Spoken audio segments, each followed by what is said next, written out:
Les opérations de stickage vont se poursuivre dans les jours à venir dans les grandes surfaces du département.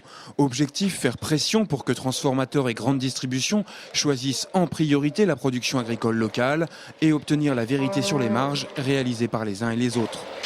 L'Observatoire des prix et des marges met bien en évidence qu'il y a une disproportion dans l'équilibre des marges et qu'aujourd'hui, c'est des centimes d'euros que nous voulons pour nos producteurs et qui nous permettraient de respirer et surtout d'avoir une meilleure lisibilité pour l'avenir.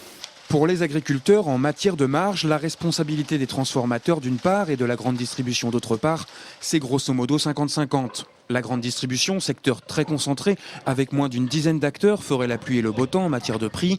La transformation, elle, secteur très morcelé, ferait payer aux producteurs son manque de compétitivité, principale concernée, la première transformation.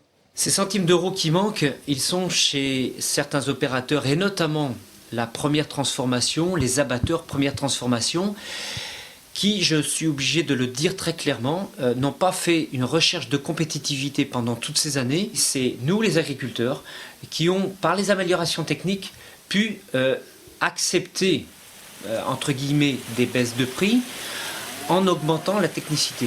Bref, les prix ont baissé grâce à la compétitivité acquise par les agriculteurs, effort que n'auraient pas réalisé les transformateurs. Résultat, aujourd'hui, le coût des produits transformés serait plus important que celui de la concurrence étrangère.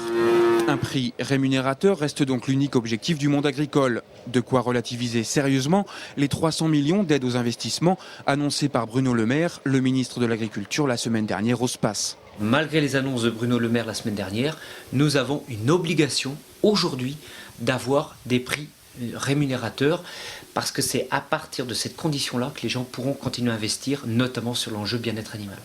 Et ce, pour une raison très simple, un prix juste, c'est de la visibilité et de la sérénité, donc des investissements.